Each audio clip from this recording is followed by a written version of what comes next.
Coming up, we take a look at how basketball teams are opening their seasons. Cowgirls soccer is heading to the NCAA tournament. And a look into possible contenders for the Big 12 championship. All this and more coming up on the Poke Report.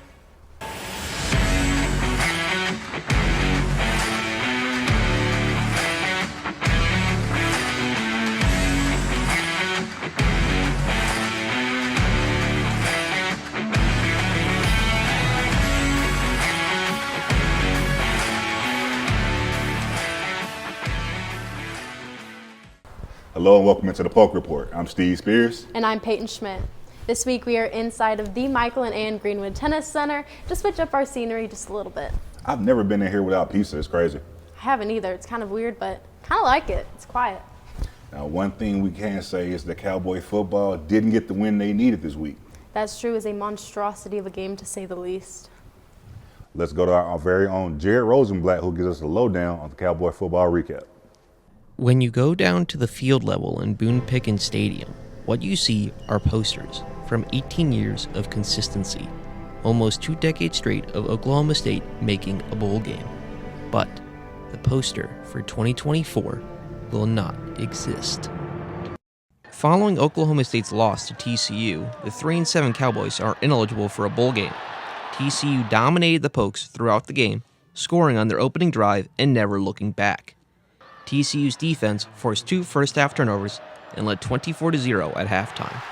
Come the fourth quarter, OK State moved to their reserves, and freshman quarterback Maialuki Smith played for his second consecutive game. Oklahoma State's defensive struggles continued and allowed 35-plus points for the 6th consecutive game. Here is what head coach Mike Gundy thought of his defense. We've got to get off the field on third downs, and that keeps us out there and lets them convert drives, and so then they get fatigued.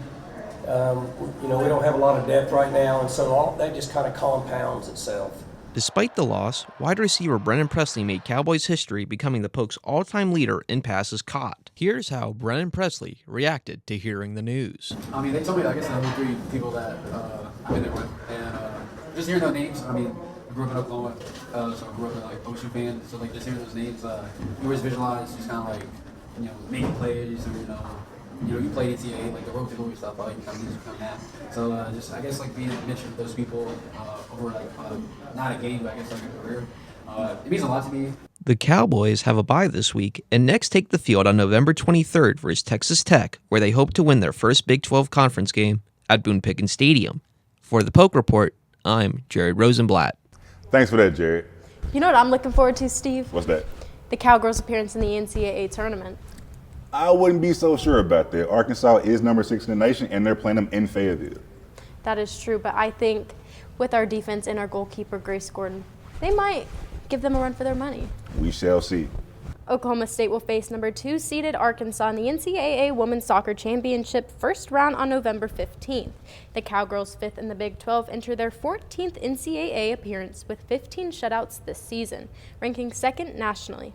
Key players include Alex Morris, Escaret Pineda, and Grace Gordon, who is 3rd in NCAA shutouts.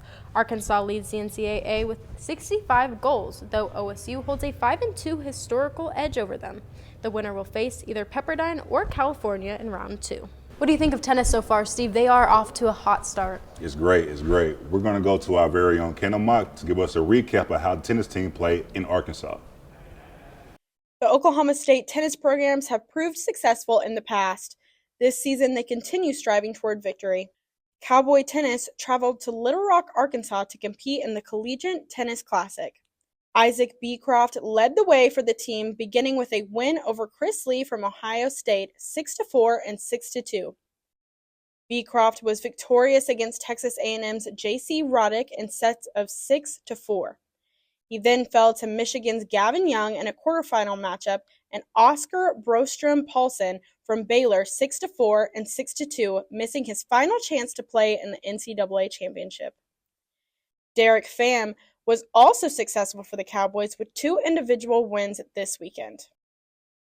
Although the Cowboys played hard, their season has come to an end. As for the Cowgirls, they will continue on as transfer Gracie Epps will play in the individual NCAA championship. Epps went on a run in the ITA Conference Masters in Rome, Georgia, Epps defeated Daniela Rivera from East Tennessee State 6-3, 3-6, 6-3 in her opening round. She then went on to defeat Julia Marco from Youngstown 6-3 and 6-1 to advance in the quarterfinals, where she defeated Sofia Maria Barbalescu from the University of Richmond 6-2 in 2 sets to punch her ticket to the NCAA tournament.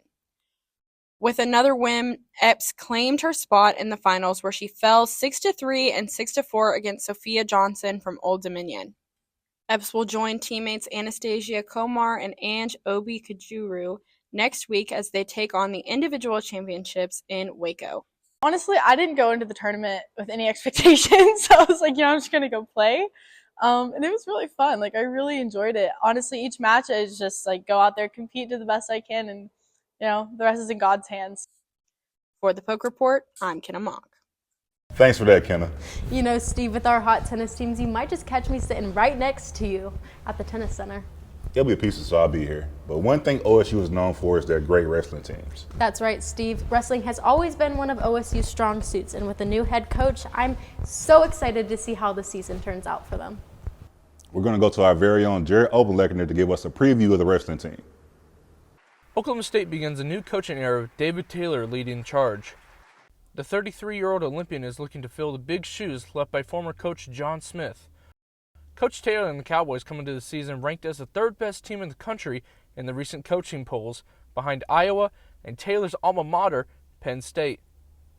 The Cowboys are led by senior Dustin Plott, wrestling at 184 pounds, and breakout sophomore Troy Spratley at 125 pounds. Yeah, I mean, Troy is he's a little spark plug, and I think it's great to have that type of personality with the 125-pounder. They're kicking off your team. It's a guy that people rally around. New faces for the team include multi-All-Americans in Wyatt Hendrickson from Air Force and Cameron Amin from Michigan. Now, even though the Cowboys don't play their first home wrestling match until next Friday against Wyoming, there's still a ton of matches to look forward to in the next coming days. Utah Valley will host the Cowboys tonight, and the matchup to look forward to is Amin versus Terrell Bearclaw at 165 pounds. The Cowboys will then travel up to Corval on Sunday as they face the 24th-ranked Oregon State Beavers in what should be a great matchup. For the Poke Report, I'm Jared Oberlechner. Thanks for that, Jared. Now we go from one preview to another, Peyton. That's right, Steve. Cowboy and cowgirl cross country has been setting all sorts of records so far this season. Yeah, let me say for myself, I got out there and saw what they were up to. I couldn't do it myself. Cross country is crazy. I couldn't either, Steve. Now let's go and see what you covered for cross country. Despite the team not bringing home the win, Brian Musa continued his winning ways and put himself in position to make noise at nationals, as he is ranked third in the most recent Flow Track rankings nationally.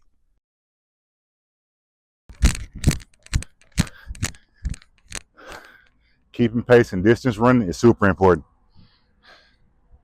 To keep pace on an already strong season, the Cowboys have to place in the top 2 to extend on the nationals. As you can see, it's a tough task. Well, we've got to get guys that can check their ego at the door. We had a bunch of guys that were All-American last year that they got to realize that every year's a new year, and you got to be humble, and you can't have this attitude that you're going to go out and run away from everybody, especially when you're running in this conference with, several really good teams and, 3 of the top 4 teams in the country here. You got to, I think, be a little more humble in the way you race. The meet kicks off Friday at 11 a.m. with the women's 6K, followed by the men's 10K at 12 p.m. From the Cross Country Hills, Steve Spears, the Poke Report. Steve, you look tired after that. Always. But don't go anywhere, because after the break, we're going to take a look at our hot men's and women's basketball teams and our favorite section, the Pick'ems. I want to show you something. This is the money we could save by switching from fresh packed California crushed tomatoes to concentrated tomato paste. I want to show you something too. I got a new door. Go take a look at it.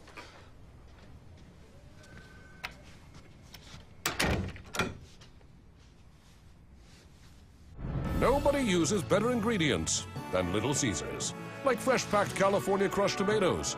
Pick up a large, deep dish for just $8. Pizza. Introducing Lincoln Black Label at Diffie Ford Lincoln. Designed to impress those with impeccable taste, Lincoln Black Label features a collection of interior themes and a host of exclusive membership privileges, inspired by attention to detail and a love of automobiles. With Lincoln Black Label, you'll enjoy an extended premium maintenance plan that covers wear items or even remote vehicle delivery. Lincoln Black Label isn't about luxury ownership, it's about membership. Lincoln Black Label, exclusively at Diffie Ford Lincoln. Welcome back into the Poke Report. Now, Peyton, this is my favorite time of year. And what's that, Steve? Basketball season. Oh, I'm sorry. Well, our men's team is off to a hot start and took their first 2 wins in non-conference play. I can't wait to see GIA rocking the conference play. You know, me either, Steve. They're looking great so far. We're going to send it over to our very own Landon Pats that gives us the rundown on the Cowboys' most recent win against St. Thomas. Welcome to the Basketball Update. I'm Landon Pats. Let's get right into it. Oklahoma State men's and women's basketball are off to fast starts, with both teams being undefeated. On the men's side, being 2-0 after beating Doug Gottlieb and Green Bay 89-76 and St. Thomas 80-71, the Cowboys have had some big performances from senior Bryce Thompson and transfer guard Arturo Dean. Thompson is averaging 16 points per game, shooting over 50% from the field, and Dean is averaging 2.5 steals a game. Winning your first 2 games isn't enough when you're building a new culture, which for head coach Steve Lutz has always started with the defense. We're just going to continue to do it every single day until till I find 6, 7, 8 guys that are going to consistently perform on the defensive end.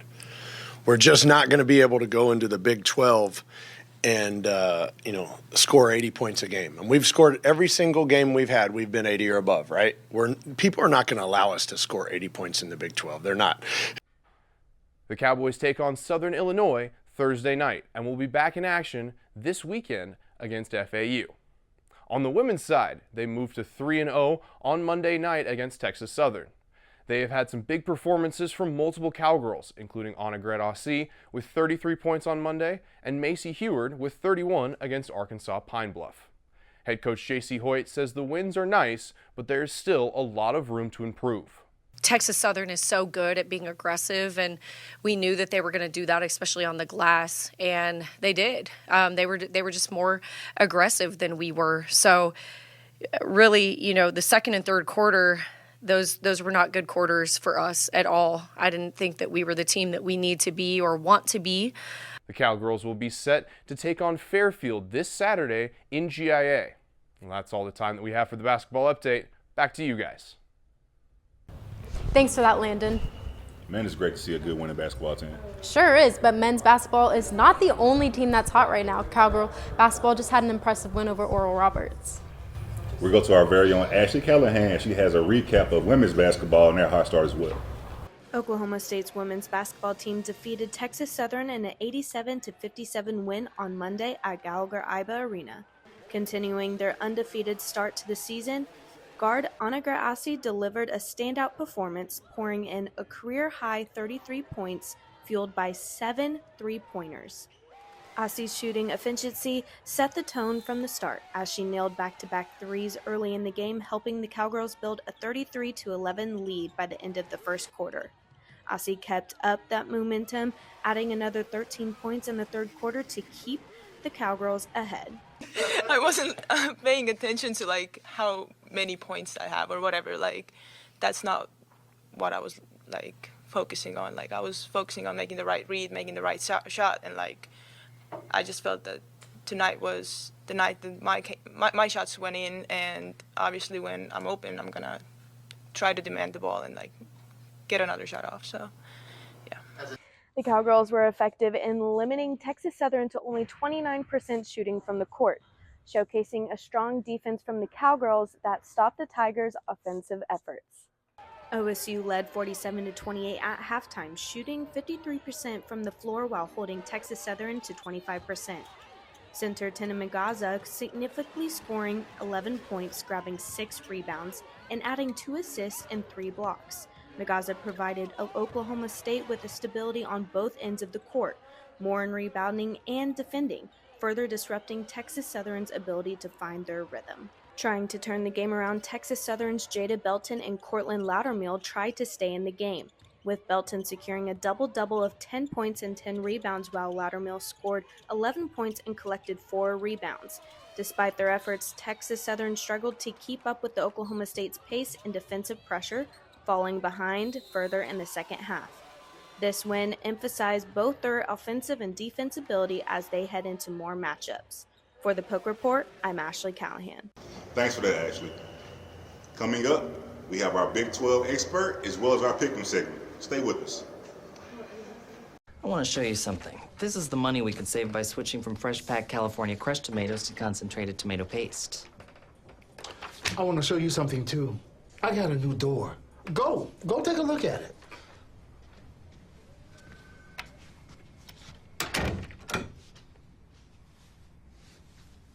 Nobody uses better ingredients than Little Caesars. Like fresh-packed California crushed tomatoes. Pick up a large, deep dish for just $8. Pizza. Introducing Lincoln Black Label at Diffie Ford Lincoln. Designed to impress those with impeccable taste, Lincoln Black Label features a collection of interior themes and a host of exclusive membership privileges, inspired by attention to detail and a love of automobiles. With Lincoln Black Label, you'll enjoy an extended premium maintenance plan that covers wear items or even remote vehicle delivery. Lincoln Black Label isn't about luxury ownership, it's about membership. Lincoln Black Label, exclusively at Diffie Ford Lincoln. Welcome back to the Poke Report. Thanks for sticking with us. Cowboy football is disappointing to say the least this year.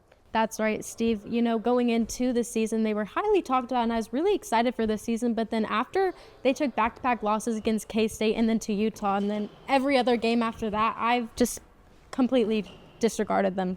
They were supposed to go back to the Big 12 championship this year, but didn't quite do so. And with their loss against TCU, they have ended their bowl streak from 2005. It's a long time. It's a very long time. A very long time, but we're going to bring in our Big 12 expert, Caroline Cook, and she's going to help us decide what Big 12 teams are still in contender for the Big 12 championship game. Hey, Peyton and Steve. This year's Big 12 play has been something that we all were just not expecting. With Texas and OU joining into the SEC and 4 new teams joining into the Big 12, it has been all over the place, to say the least. That's right. OSU had to play 3 of the 4 new teams in the conference, and let's just say that wasn't good luck for us. Hopefully next year can be better.